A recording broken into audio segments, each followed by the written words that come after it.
नमस्कार साथियों, Kalyani IAS academy के डिजिटल प्लेटफॉर्म पर आपका हार्दिक स्वागत है। हम WHO को पढ़ रहे हैं, जिसमें पिछले लेक्चर्स में हमने WHO के उद्देश्य, संरचना, कार्यों एवं WHO के भारत के स्वास्थ्य क्षेत्र में योगदान को बहुत ही अच्छे से पढ़ा एवं समझा था। इस लेक्चर में हम WHO की ऐतिहासिक यात्रा, WHO के कार्यक्रम, विश्व स्वास्थ्य संगठन के समक्ष स्वास्थ्य चुनौतियां एवं स्वास्थ्य चिंताओं को बहुत ही अच्छे से पढ़ेंगे एवं समझेंगे।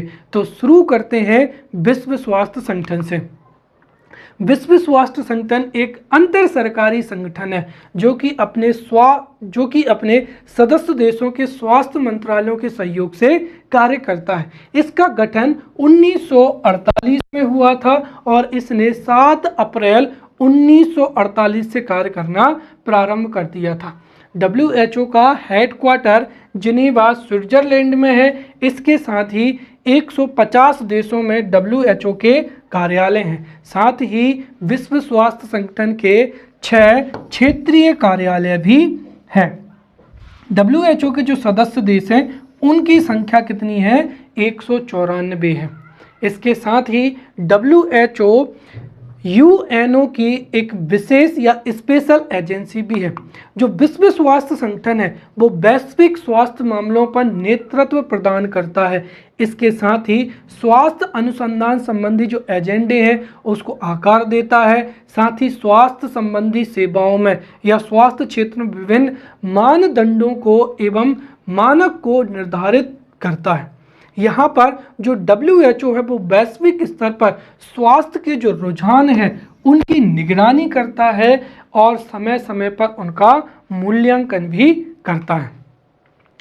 अब हम यहाँ पर WHO के कार्यक्रमों को पढ़ेंगे। उनको अच्छे से समझने के लिए हम यहाँ पर WHO की ऐतिहासिक यात्रा भी समझते हैं। दरअसल इसी में हमें कई कार्यक्रम जो हैं वो भी हमको पढ़ने को मिलेंगे। यहाँ पर इस पर से भी प्रश्न पूछा जा सकता है कि WHO ने समय समय पर कौन कौन से कार्यक्रमों का संचालन किया है, या WHO की स्थापना से लेकर वर्तमान समय तक WHO के कार्यक्रमों या WHO की ऐतिहासिक यात्रा पर प्रकाश डालिए। तो ये जो है इस तरीके से प्रश्न 11 नंबर में या 5 नंबर में पूछे जा सकते हैं। तो हम यहाँ पर WHO की ऐतिहासिक यात्रा को समझेंगे ताकि हम समझ पाएँ कि समय समय पर WHO ने स्वास्थ्य क्षेत्र में कौन कौन से कार्यक्रमों का संचालन किया है, कौन कौन से कदम उठाए हैं, जिसमें पहला दशक हो जाएगा। तो WHO की स्थापना 1948 में हुई थी और WHO ने अपने पहले दशक 1948 से 1958 के दौरान जो विकासशील देश थे जिनमें अधिक जनसंख्या के कारण जो संक्रामक बीमारियों उन विकासशील देशों की चिंता थी, और WHO ने अपने स्थापना के पहले दशक में ही जो संक्रामक रोग थे, उन संक्रामक रोगों की रोकथाम के लिए, नियंत्रण के लिए महत्वपूर्ण कदम उठाए और उन पर अपना ध्यान केंद्रित किया।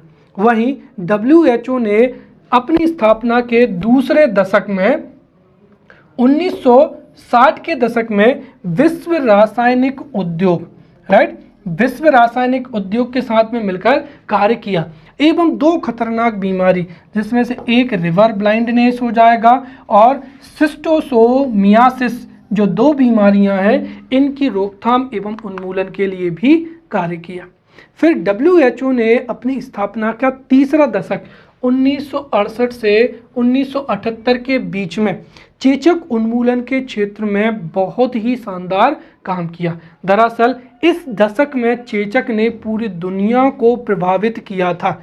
1967 तक 31 देशों में चेचक एक स्थानीय रोग था एवं इससे 10 से 15 मिलियन जो लोग थे वो प्रभावित थे, और इन लोगों में चेचक के मामले लगातार बढ़ रहे थे। और इसी समय WHO ने 1967 में गहन चेचक रोग निवारण कार्यक्रम या intensified smallpox eradication programme चलाया, जिससे जो चेचक रोग है उसका नियंत्रण हुआ और उसका उन्मूलन हुआ और चेचक के नियंत्रण में और उन्मूलन में WHO ने नेतृत्व किया एवं इसके उन्मूलन में जितने भी देश हैं उनमें WHO ने नेतृत्व किया एवं महत्वपूर्ण भूमिका निभाई।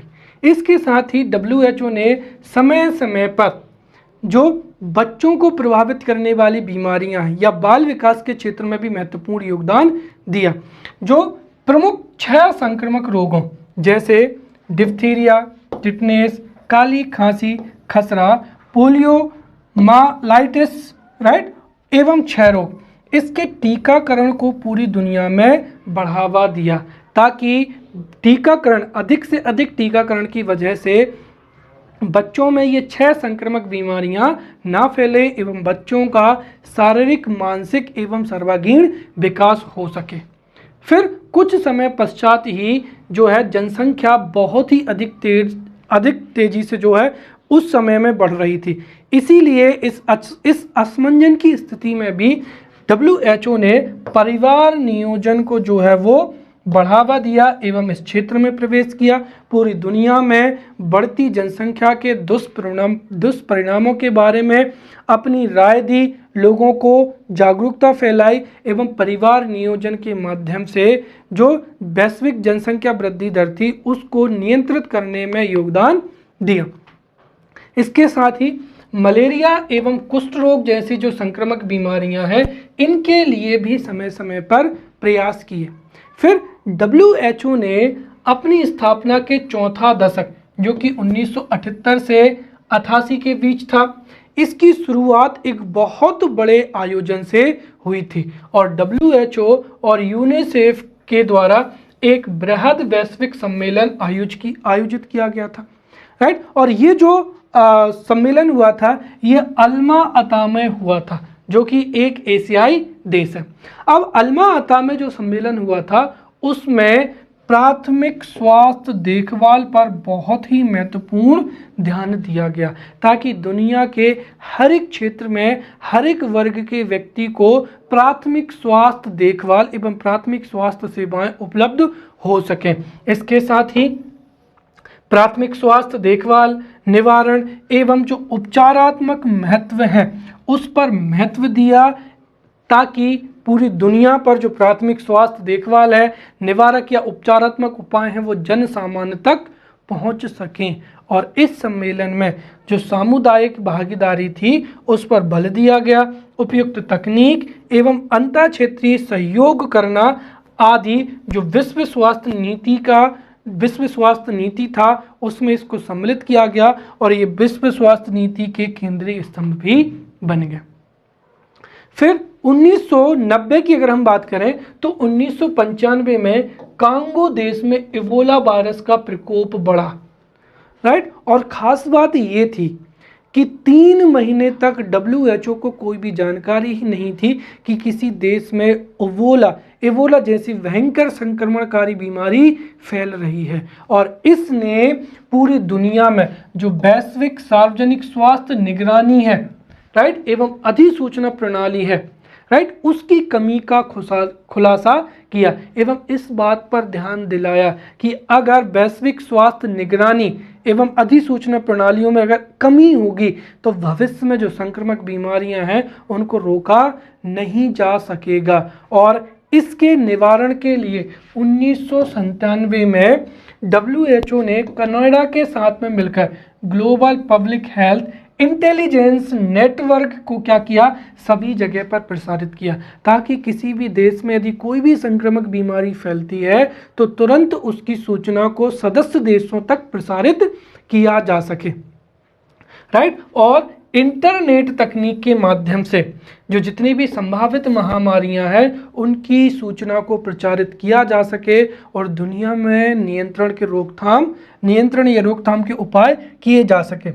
फिर वर्ष 2000 में जो global public health intelligence network था उसको global outbreak alert response network से क्या कर दिया, जोड़ दिया गया, राइट, ताकि जैसे ही किसी भी क्षेत्र में किसी भी बीमारी का आउटब्रेक हो तो उससे जो भी डाटा है उसको सदस्य देशों तक इंटरनेट के माध्यम से बहुत तेजी से जो है वो पहुंचाया जा सके। और यहाँ पर जो गोरन है या global outbreak alert response network है, 120 नेटवर्क एवं संस्थानों को किसी संकट के प्रति तीव्र कार्रवाई करने के उद्देश्य से डेटा प्रयोगशालाओं, कौशल एवं अनुभव के साथ में भी क्या कर दिया है, जोड़ दिया है, ताकि अब डेटा प्रयोगशालाओं के माध्यम से बहुत ही तीव्र गति से उस सूचना को जन सामान्य तक पहुंचाया जा सके। इस तरीके से WHO ने जो है वर्तमान समय तक का अपना रास्ता तय किया। राइट, अब हम यहाँ पर जो है विश्व स्वास्थ्य संगठन के कार्यक्रमों को यहाँ पर पढ़ेंगे। तो ये भी 11 नंबर में पूछा जा सकता है कि विश्व स्वास्थ्य संगठन के स्वास्थ्य क्षेत्र में प्रमुख कार्यक्रमों का उल्लेख कीजिए, या विश्व स्वास्थ्य संगठन के कार्यक्रमों पर प्रकाश डालिए। ये प्रश्न जो है वो पूछा जा सकता है। तो हम यहाँ पर WHO के जितने भी कार्यक्रम हैं उनको बहुत ही अच्छे से पढ़ते चले जाएंगे, उनका उद्देश्य क्या है और WHO ने उन कार्यक्रमों को प्रारंभ करने की आवश्यकता क्यों समझी, इसको भी हम समझेंगे। सबसे पहला हो जाएगा अंतरराष्ट्रीय केमिकल सुरक्षा कार्यक्रम। राइट, तो विश्व स्वास्थ्य संगठन ने अंतरराष्ट्रीय केमिकल सुरक्षा कार्यक्रम के तहत वैज्ञानिक आधार पर जो है मानव स्वास्थ्य एवं पर्यावरण को केमिकल के दुष्प्रभावों से बचाने के लिए एवं दुनिया में जो नेचुरल सोर्सेस है उनको बढ़ाने के लिए अंतर्राष्ट्रीय केमिकल सुरक्षा कार्यक्रम को बढ़ावा दिया और इसका क्रियान्वयन किया। क्योंकि वर्तमान समय में चाहे वो कृषि का क्षेत्र हो या मैन्युफैक्चरिंग क्षेत्र हो, हर एक क्षेत्र में केमिकल्स का अधिक मात्रा में प्रयोग किया जा रहा है और इससे बड़े पैमाने पर बीमारियां फैल सकती हैं या वैश्विक खतरा भी उत्पन्न हो रहा है।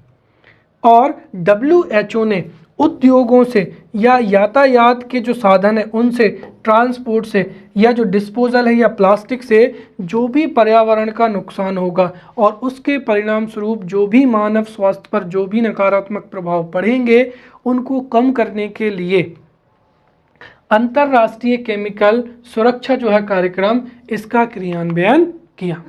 दूसरा हो जाएगा यहाँ पर HIV या एड्स नियंत्रण कार्यक्रम हो जाएगा। अब HIV या जो एड्स नियंत्रण कार्यक्रम है, यहाँ पर HIV भी एक संक्रामक बीमारी है और जब इस बीमारी का आउटब्रेक हुआ था तो जैसे हम कोरोना से डरते हैं वैसे ही लोग उस समय पर HIV से बहुत ही प्रभावित थे और HIV पीड़ित व्यक्तियों को घर से बाहर कर दिया जाता था, समाज से बहिष्कृत कर दिया जाता था, ना तो उनके पास में पर्याप्त जो थी स्वास्थ्य सेवाएं थीं और इस वजह से न केवल इस बीमारी ने कई लोगों को संक्रमित किया बल्कि कई लोगों को इसकी वजह से जो है जो दुर्व्यवहार है वो भी झेलने पड़े। तो यहाँ पर WHO ने जो एड्स की जो समस्या बढ़ रही थी, राइट, उसके लिए जो नोवा विज्ञान सम्मेलन था उसमें एड्स के कारणों एवं समस्याओं पर गहनता से विचार किया और विचार करने के उपरांत फास्ट ट्रैक जो फोर्स है, राइट, फास्ट ट्रैक फोर्स का गठन किया जो कि पूरे वैश्विक स्तर पर एड्स से संबंधित जो जानकारी है, राइट, उसके लक्षण क्या है, उसको कैसे रोका जा सकता है, क्या कैसे उसकी जांच कराई जा सकती है, राइट, वो पूरी की पूरी जानकारी फास्ट ट्रैक फोर्स के द्वारा लोगों तक पहुंचाई जाएगी। और अगर आंकड़ों के आधार पर देखें तो वर्ष 2018 के अंत तक पूरी दुनिया में 37.9 मिलियन जो लोग हैं वो एड्स से क्या है यहाँ पर ग्रसित हैं, जिनमें से 10 में से जो 7 बच्चे हैं अपनी माँ के गर्भ से ही एड्स से ग्रसित हो रहे हैं।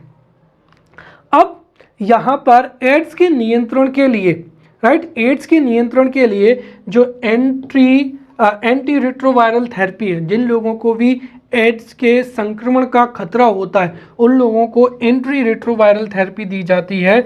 और वर्तमान समय में WHO ये थेरेपी उपलब्ध कराने में भरसक प्रयास कर रहा है। और अगर हम देखें तो अभी तक 62% वयस्कों ने, 54% बच्चों ने एवं 82% गर्भवती महिलाओं ने जो एंटी रिट्रोवायरल थेरेपी है ART ये ले ली है।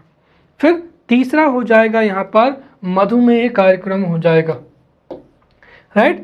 शरीर में इंसुलिन के उतार चढ़ाव के कारण जो है मधुमेह बीमारी उत्पन्न होती है और मधुमेह बीमारी भी धीरे धीरे बहुत तेजी से लोगों में फैल रही है। और ये एक लाइफ स्टाइल जो है डिसीज़ है, अर्थात यदि लोगों के जीवन रहन सहन का तरीका नहीं बदलेगा तो ये बीमारी जो है वो तेज़ी से फैलती चली जाएगी। और वर्तमान समय में पूरी दुनिया में 422 मिलियन जो वयस्क हैं वो मधुमेह रोग से क्या है, ग्रसित हैं।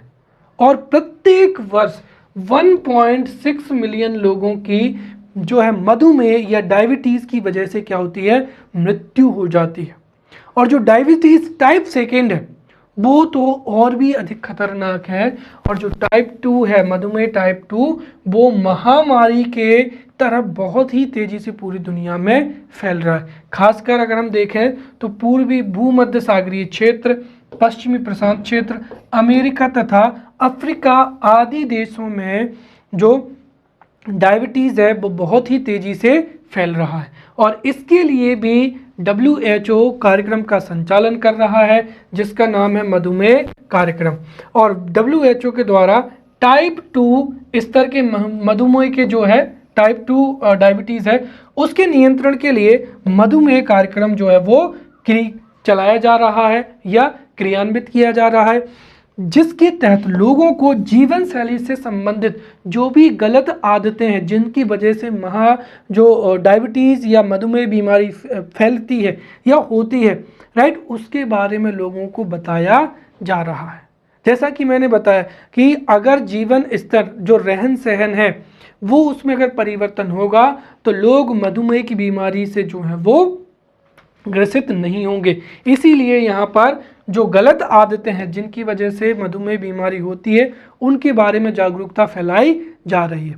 इसके साथ ही जो रहन सहन का स्तर है या मधुमेह को हराने के जो तरीके हैं या अधिक आय वाले जो देश हैं या कम आय वाले देश हैं उनमें इस बीमारी के जो अलग अलग कारण हैं उनकी भी जानकारी लोगों तक उपलब्ध कराई जा रही है। एवं इसके जो बचाव कार्य हैं उसके लिए भी WHO अलग से जो है कार्यक्रम चला रहा है।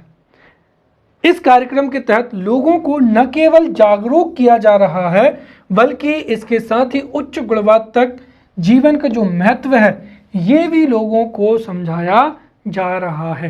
तो ये था मधुमेह कार्यक्रम। चौथा हो जाएगा यहाँ पर क्षय रोग टीबी उन्मूलन कार्यक्रम। टीबी को क्षय रोग, तपेदिक, ट्यूबरकुलोसिस भी कहा जाता है और इसने भी पूरी दुनिया में बड़ी संख्या में लोगों को प्रभावित किया है। अब क्षय रोग के उन्मूलन के लिए जो SDG गोल्स हैं उसके लक्ष्यों को प्राप्त करने के लिए संयुक्त राष्ट्र संघ की जो असेंबली है एवं विश्व स्वास्थ्य संगठन द्वारा वर्ष 2018 में टीबी उन्मूलन के लिए जो है सम्मेलन किया गया है ताकि अंतर्राष्ट्रीय स्तर पर टीबी जो रोग है उसको नियंत्रित किया जा सके, उसकी रोकथाम की जा सके। साथ ही वर्ष 2016 में पहली बार संयुक्त राष्ट्र संघ के जो एजेंडा था समावेशी विकास लक्ष्यों में विश्व स्वास्थ्य संगठन द्वारा टीबी उन्मूलन कार्यक्रम को भी सम्मिलित किया गया। दरअसल संयुक्त राष्ट्र संघ ने जो समावेशी विकास लक्ष्य हैं, सस्टेनेबल डेवलपमेंट गोल्स हैं, उसमें विश्व स्वास्थ्य संगठन के टीबी उन्मूलन कार्यक्रम को 2016 में भी जो है सम्मिलित किया था। विश्व स्वास्थ्य संगठन की वर्ष 2014 में जो बैठक हुई थी उसमें ये निर्णय लिया गया था कि टीबी को कैसे रोका जाए और इसके नियंत्रण में कौन से उपाय या उपचारों को अपनाया जाए। एवं इस कार्यक्रम में लक्ष्य रखा गया था कि वर्ष 2015 की तुलना में 2035 तक 95% तक जो टीबी के या क्षय रोग के जो मरीज हैं उनको कम करना है। फिर टीबी के उन्मूलन के लिए विश्व स्वास्थ्य संगठन द्वारा वैश्विक टास्क फोर्स का गठन 2006 में किया गया था, राइट, जो कि टीबी से ग्रसित देशों में तकनीकी एवं वित्तीय सहायता उपलब्ध कराएंगे। और टीबी उन्मूलन के लिए विश्व स्वास्थ्य संगठन के जो 6 क्षेत्रीय कार्यालय हैं वो पूरी तरीके से कार्यरत हैं एवं प्रयासरत हैं। फिर अगला हो जाएगा पोलियो मुक्त अभियान, जिसको हमने WHO की ऐतिहासिक यात्रा में भी समझा था। यह भी एक संक्रामक बीमारी है, राइट, जिसकी वजह से निचले अंग विशेषकर पैर कार्य करना बंद कर देते हैं और इसने भी बड़े पैमाने पर बच्चों को प्रभावित किया था। और यहाँ पर पोलियो के निवारण के लिए WHO ने वर्ष 1978 में पोलियो मुक्त कार्यक्रम को शुरू किया था, राइट। और भारत ने भी वैश्विक पोलियो उन्मूलन कार्यक्रम के अंतर्गत 1995 में पल्स पोलियो टीकाकरण PPI कार्य जो है वो प्रारंभ किया था। और इस कार्यक्रम के तहत जो 5 वर्ष के बच्चे हैं उनको दिसंबर माह में एवं समय समय पर जो है एंटी पोलियो की खुराक दी जाती है। 2 बूंद दवा पोलियो हवा, जो पोलियो ड्रॉप्स है उसके बारे में आपने सुना होगा, वो दी जाती है ताकि जो पोलियो माइलाइटिस की दर है उसमें कमी आ सके। इसके साथ ही वर्ष 2002 में यूरोप के 2014 में भारत सहित दक्षिण पूर्वी एशिया के 11 देशों को WHO ने पोलियो मुक्त घोषित किया है, जो कि WHO की योगदान या सहयोग की एक बहुत बड़ी क्या है उपलब्धि है। फिर अगला हो जाएगा विश्व स्वास्थ्य संगठन की वास रणनीति, राइट। वास का मतलब हुआ वाटर, सैनिटाइजेशन, राइट, एंड क्या हो जाएगा हाइजीन हो जाएगा। दरअसल वैश्विक स्तर पर कई बीमारियां अस्वच्छ जल की आपूर्ति की वजह से, साथ ही स्वच्छ वातावरण में न रहने की वजह से या उपयुक्त हाइजीन न होने की वजह से फैलती हैं। इसीलिए WHO पूरी दुनिया में स्वच्छ पेयजल की आपूर्ति, राइट, स्वच्छता एवं हाइजीन के लिए एक कार्यक्रम लागू किया है जिसका नाम ही क्या है, वाटर, सैनिटाइजेशन एंड हाइजीन वास। WHO ने अपने 13वें जनरल प्रोग्राम ऑफ वर्क 2019-23 के अंतर्गत यह बताया है कि WHO कैसे अपनी बहुपक्षीय जो कार्यवाही हैं उनसे 3 बिलियन लोगों के स्वास्थ्य को सकारात्मक रूप से प्रभावित करेगा, जिसमें 1 बिलियन लोगों को सार्वभौमिक स्वास्थ्य कवरेज प्रदान किया जाएगा। इसके लिए WHO ने कई प्रभावी जो संकेतक हैं उनको उच्च स्तरीय कई संकेतों का जो है उच्च स्तरीय ढांचा जो है वो विकसित किया है। और ये जो प्रमुख संकेतक हैं इसमें सुरक्षित पेयजल, तो इनमें से जो प्रभावी संकेत है इनमें से 2 संकेतक सुरक्षित पेयजल, राइट, फिर सफाई एवं स्वच्छता तक पहुंच बढ़ाने के लिए संगठन ने जो है काम में तेजी लाई है। तो यहाँ पर प्रभावी संकेतक में एक तो सुरक्षित पेयजल, सफाई तथा स्वच्छता तक पहुंच बढ़ाने के लिए जो है इनको एक तरीके से प्रभावी संकेतकों में क्या किया है, सम्मिलित किया है। साथ ही जो यूनिवर्सल हेल्थ केयर है, यूनिवर्सल हेल्थ केयर से जुड़े अतिरिक्त लक्ष्य स्वास्थ्य देखभाल सुविधाओं, हेल्थ केयर फैसिलिटीज़, जिसमें जल, सफाई एवं स्वच्छता, वाटर, सैनिटेशन एंड हाइजीन भी, इनको भी सुधार से संबंधित जो है वो किया है। तो इस तरीके से पूरे विश्व में वास कार्यक्रम के तहत जो सुरक्षित पेयजल है, सफाई तथा स्वच्छता को बढ़ावा दिया जा रहा है। तो ये जो थे कार्यक्रम थे। अब हम यहाँ पर अगर हम देखें तो WHO के द्वारा और कई ऐसे कार्यक्रम संचालित किए हैं जिन्होंने वैश्विक स्तर पर सकारात्मक प्रभाव डाला है। जैसे हर कार्यक्रम में डेंगू कार्यक्रम हो जाएगा, राइट, जो उष्ण कटिबंधीय देश हैं जहाँ पर जो वर्षा ऋतु होती है उसमें डेंगू बहुत बड़ी रूप में फैलता है, उसके निवारण के लिए डेंगू कार्यक्रम चलाया जा रहा है, राइट। तंबाकू मुक्त कार्यक्रम चलाया जा रहा है, इन्फ्लुएंजा प्रोग्राम, ट्रॉपिकल बीमारियों से संबंधित प्रोग्राम हो जाएंगे, इंटरसन प्रोग्राम हो जाएगा, जल जनित बीमारियों से संबंधित प्रोग्राम और मलेरिया उन्मूलन कार्यक्रम। इस तरीके से हम समझ सकते हैं कि जो WHO है वो कई गंभीर बीमारियों के बचाव के लिए योजना बनाता है, रणनीति बनाता है एवं अनेक कल्याणकारी कार्यक्रमों का भी आयोजन करता है। इसके साथ ही WHO विभिन्न देशों के लिए शैक्षिक एवं स्वास्थ्य योजनाएं बनाने में भी अपनी योगदान देता है। तो ये थे WHO के कार्यक्रम जो कि 11 नंबर में पूछे जा सकते हैं।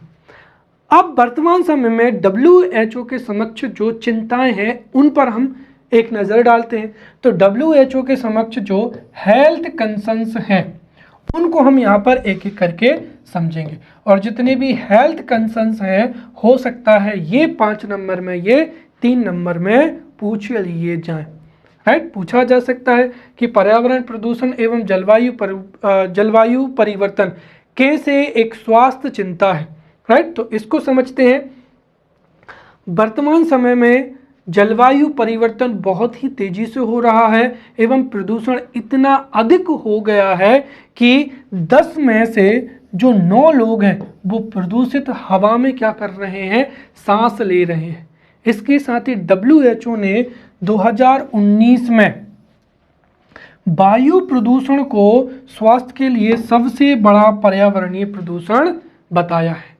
राइट, तो सबसे बड़ा पर्यावरणीय प्रदूषण वायु प्रदूषण है जिसको 2019 में WHO ने बताया था। इसके साथ ही जो वायु प्रदूषण की वजह से जो सूक्ष्म प्रदूषण होती है, कई पार्टिकल्स होते हैं, वो श्वसन एवं रक्त संचार में प्रवेश कर जाते हैं और उसकी वजह से फेफड़ा, हृदय एवं मस्तिष्क को भयंकर नुकसान पहुंचाते हैं, प्रभावित करते हैं, जिसकी वजह से कई जानलेवा बीमारियां जैसे स्ट्रोक, हृदयघात, राइट, फेफड़े की बीमारियां, कैंसर आदि जो हैं, इनसे 7 मिलियन लोगों की देश में असामयिक क्या हो रही है, मौत हो रही है। राइट, तो 7 मिलियन लोगों की मौत हो रही, जो कि छोटी छोटी बात नहीं है। इसके साथ ही जो वायु प्रदूषण है उसका प्रमुख कारण क्या माना गया है कि सबसे प्रमुख कारण तो हम यहाँ पर औद्योगिक कारण माना जाएगा, वाहनों का प्रयोग हो जाएगा। इसके साथ ही जीवाश्म ईंधन, ये सभी भी जो है जो जलवायु से जुड़े हुए हैं।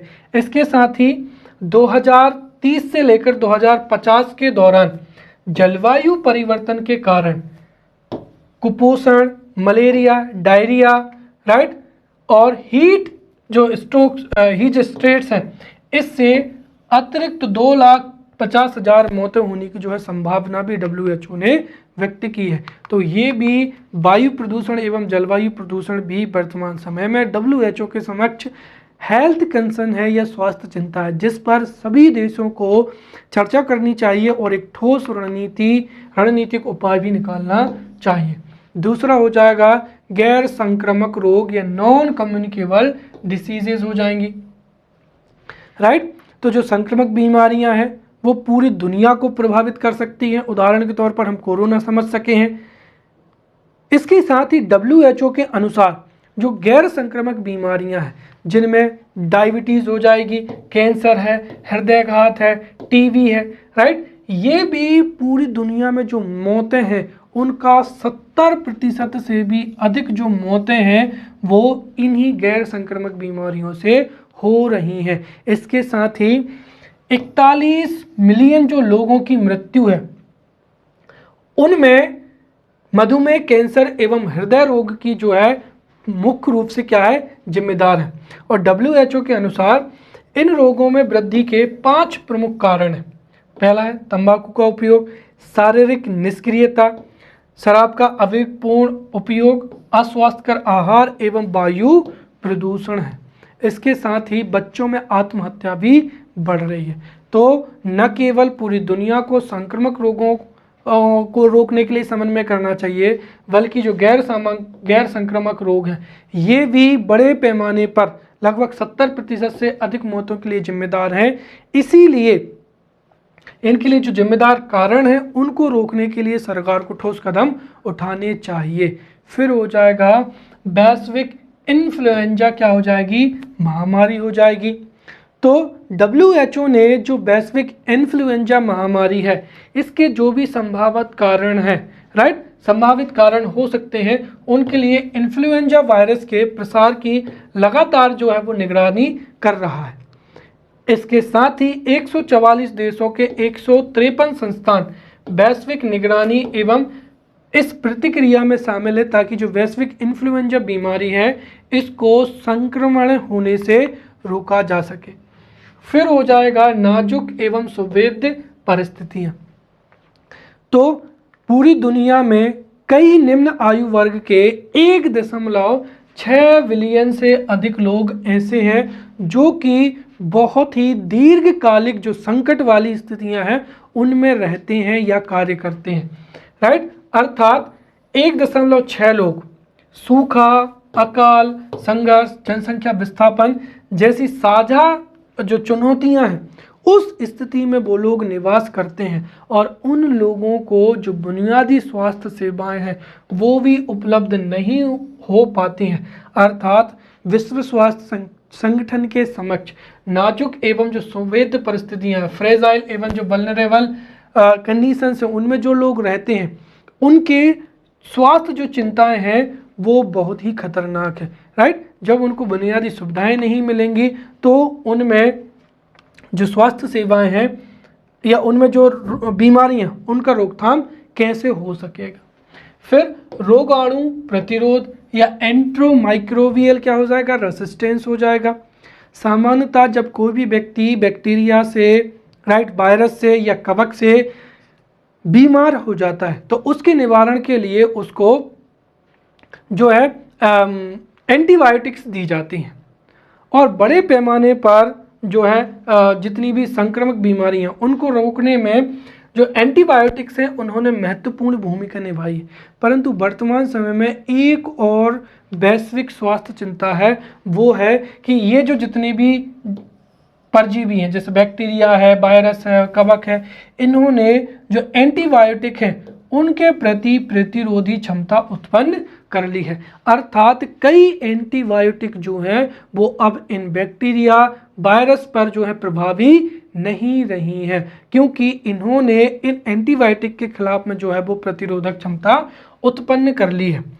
और कई बार अगर ये बीमारियां हो जाती हैं तो इनकी रोकथाम के लिए सर्जरी एवं कीमोथेरेपी जैसी गंभीर प्रक्रियाओं को अपनाया जाता है। और इसका प्रमुख कारण क्या है कि लोग धड़ल्ले से जो एंट्री माइक्रोबियल ड्रग्स है या एंट्री माइक्रोबियल जो मेडिसिन हैं उनका बहुत ही बड़े पैमाने पर प्रयोग करते हैं, बगैर किसी सोच विचार के प्रयोग करते हैं, और जब उनका अविवेकपूर्ण तरीके से इनका प्रयोग हो रहा है, इसी वजह से धीरे धीरे जो एंट्रोमाइक्रोबियल रेसिस्टेंस है ये भी बढ़ता जा रहा है। इसलिए वर्तमान समय में लोगों को जागरूक करना एवं उनके ज्ञान में वृद्धि करना आवश्यक है, ताकि वो अति आवश्यक होने पर ही जो एंटीबायोटिक्स हैं उनका इस्तेमाल करें, नहीं तो धीरे धीरे जो रोगाणु प्रतिरोध है, एंट्रोमाइक्रोबियल रेजिस्टेंस है, ये बढ़ता चला जाएगा। फिर इबोला एवं अन्य गंभीर जो है रोगजनक हो जाएंगे। तो वर्ष 2018 में कांगो में 1 मिलियन से अधिक जनसंख्या वाले जो 2 शहर थे वो बहुत बुरी तरीके से इबोला जैसे या इबोला संक्रमण की चपेट में आ गए थे, और ऐसी कई बीमारियां हैं जो बड़े पैमाने पर लोगों को संक्रमित कर सकती हैं। इसीलिए उनके प्रभावी उपचार एवं उनके टीकों के बारे में अनुसंधान करना या उनका प्रभावी उपचार एवं टीके ना होना ये एक बहुत बड़ी स्वास्थ्य चिंता है।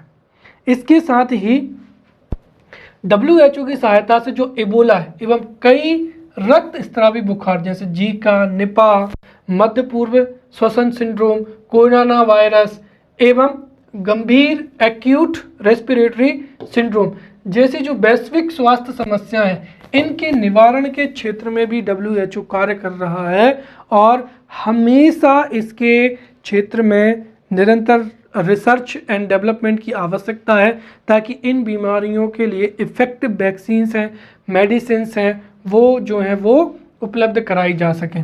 इसके साथ ही जो प्राथमिक स्वास्थ्य सेवाएं हैं वो लोगों को सस्ती, सुलभ एवं व्यापक स्तर पर जो है वो स्वास्थ्य सेवाएं उपलब्ध कराती हैं। इसीलिए सभी देशों को अपने नागरिकों को जीवन भर व्यापक, सस्ती जो समुदाय आधारित सेवाएं हैं वो जो है उपलब्ध करानी चाहिए। अगला हो जाएगा डेंगू। डेंगू एक मच्छर जनित बीमारी है जो कि बहुत ही ये भी संक्रमणकारी बीमारी है जिसका संक्रमण बहुत ही तेज़ी से फैलता है और कई बार 20% लोगों में ये घातक एवं जानलेवा भी हो सकती है। और चिंता की बात ये है कि जो ट्रॉपिकल कंट्रीज़ हैं जैसे भारत एवं बांग्लादेश में जो वर्षा ऋतु होती है उसमें बहुत अधिक संख्या में डेंगू का संक्रमण फैलता है, जिनकी वजह से भारत बांग्लादेश जैसे देशों में लाखों की संख्या में लोगों की जान चली जाती है। उदाहरण के तौर पर वर्ष 2018 में बांग्लादेश में 2 दशकों में सबसे अधिक जो मौतें थी वो डेंगू से हुई थी। इसके साथ ही ये जो बीमारी है अब न केवल उष्णकटिबंधीय बल्कि जो कम उष्णकटिबंधीय है या अधिक समशीतोष्ण देश हैं उनमें भी ये धीरे धीरे फैल रही हैं। अब चूंकि उन देशों ने इस बीमारी का सामना नहीं किया है इसीलिए ये बीमारी उन देशों को भी प्रभावित कर सकती है, राइट। और WHO का उद्देश्य ये है कि 2020 तक जो डेंगू से होने वाली मौतें हैं उनको 50% कम करना। अगला हो जाएगा HIV, राइट, ये जिसको एड्स भी कहा जाता है। ये भी एक खतरनाक बीमारी है और वर्तमान समय में 37 मिलियन जो लोग हैं वो HIV से ग्रस्त हैं और 15 से 24 आयु वर्ग की लड़कियां और महिलाएं भी HIV से जो है ग्रस्त हो रही हैं या प्रभावित हो रही हैं। और इसकी रोकथाम के लिए जो है WHO कई प्रयास कर रहा है और इसमें अगर वर्तमान समय तक देखें तो 22 मिलियन लोगों को एंटी रेट्रोवायरल जो है उपचार प्रदान किया जा रहा है, राइट, जो कि HIV को संक्रमण रोकने के लिए एंटी रेट्रोवायरल जो उपचार है वो अधिक भूमिका निभाता है। परंतु वर्तमान समय में इसके बारे में भी और इसका ठोस जो है इसका वैक्सीन निर्धारित करना या इसके लिए कोई एक स्पेसिफिक मेडिसिन को इजाद करना अभी भी जो है चिंता की बात है। तो ये यहाँ थी हमने यहाँ पर पढ़ लिया है कि WHO के समक्ष स्वास्थ्य चिंताएं। अब हम WHO की जो संगठनात्मक चुनौतियाँ हैं, ऑर्गेनाइजेशनल चैलेंजेस हैं, उनको पढ़ेंगे और यहाँ से भी 5 नंबर का प्रश्न पूछा जा सकता है या 11 नंबर का प्रश्न पूछा जा सकता है और ये करंट अफेयर्स का टॉपिक भी है क्योंकि कोरोना महामारी के नियंत्रण में WHO की जो भूमिका है कहीं ना कहीं वो शक के घेरे में है। WHO ने चीन के साथ में चीन पर जो है उपयुक्त कार्रवाई नहीं की है या फिर हम कह सकते हैं कि कुछ समय पश्चात WHO ने कोरोना को आपदा घोषित किया था। ये तो एक जो है चैलेंजेस हैं, ऐसे कई और चैलेंजेस हैं जिससे WHO वर्तमान समय में जूझ रहा है। तो WHO की जो संगठनात्मक चुनौतियां हैं हम उनको विधिवत एक एक करके यहाँ पर समझने का प्रयास करेंगे। सबसे पहले तो मैंने ये बताया कि WHO एक अंतर सरकारी संगठन है जो कि अपने सदस्य देशों के स्वास्थ्य मंत्रालयों के सहयोग से कार्य करता है। इसके साथ ही इसका सुरक्षित वित्त पोषण का भी कोई स्रोत नहीं है। दरअसल WHO अपने वित्त पोषण के लिए समृद्ध देशों, राइट, कई NGOs जैसे बिल एवं मेलिंडा गेट्स फाउंडेशन जैसी जो संस्था है इनके फंड पर क्या करता है, निर्भर करता है। इसीलिए पर्याप्त मात्रा में फंड न मिलने पर WHO के कई कार्यक्रमों पर, कई योजनाओं पर नकारात्मक प्रभाव पड़ता है।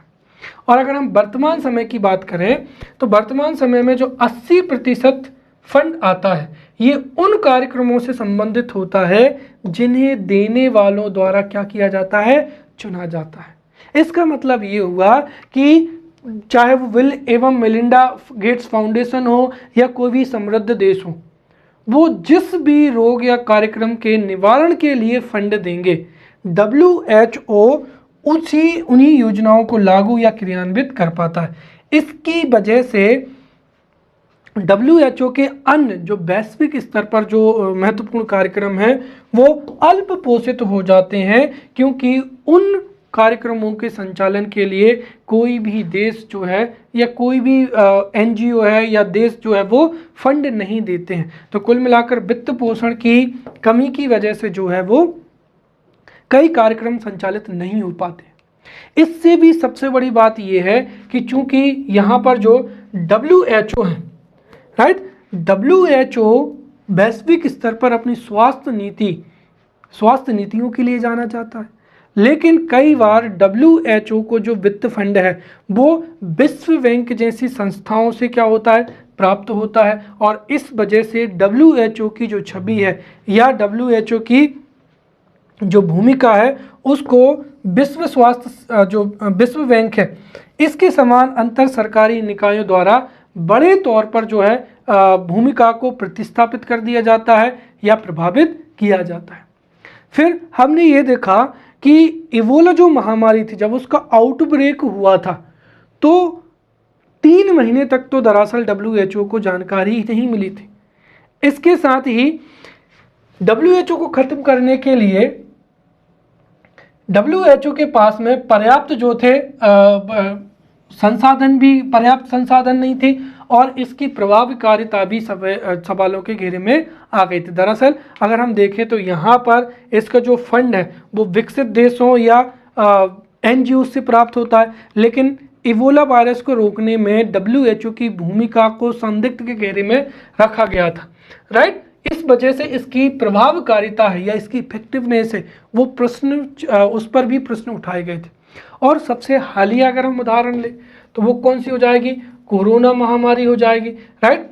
तो कुछ मीडिया चैनल के माध्यम से WHO को कोरोना आउटब्रेक की जो जानकारी थी वो चीन ने एक तो बहुत लेट दी और फिर WHO ने उसको कुछ समय पश्चात जो है पूरी दुनिया में उसको आपदा घोषित किया। इस वजह से कई देश अपने यहाँ पर जो प्रिवेंटिव नीतियाँ थी उनको लागू करने में लेट हो गए और इसी बीच में कोरोना जो महामारी है वो फैल गई। इसके साथ ही WHO आज भी कोरोना महामारी का जो आउटब्रेक का जो सेंटर है उसका पता नहीं लगा पाई है, राइट। चीन भी WHO के साथ में जो है वो अच्छे से समन्वय स्थापित नहीं कर पा रहा है। इस वजह से भी अगर हम देखें तो कोरोना महामारी को रोकने में भी जो WHO के प्रयास हैं वो नाकाफी सिद्ध हुए हैं और वैश्विक स्वास्थ्य को उच्च स्तर पर ले जाने में, कोरोना महामारी को रोकने में WHO जो है आंशिक रूप से असफल हुआ है। इसके साथ ही WHO में अपर्याप्त वित्त पोषण है, चाहे योजना की नीति हो, कर्मचारी की नीतियाँ हो, पदाधिकारी हैं उनकी जो कमी है ये हमेशा चुनौती WHO के समक्ष बनी हुई है। तो ये हमने यहाँ पर WHO से संबंधित सभी चीज़ें बहुत ही अच्छे से पढ़ ली हैं और मैंने ये प्रयास किया है कि अगर कोई करंट अफेयर से क्वेश्चन भी बनता है तो वो आपसे बन जाए, राइट। तो अगले लेक्चर में मिलते हैं, तब तक के लिए धन्यवाद।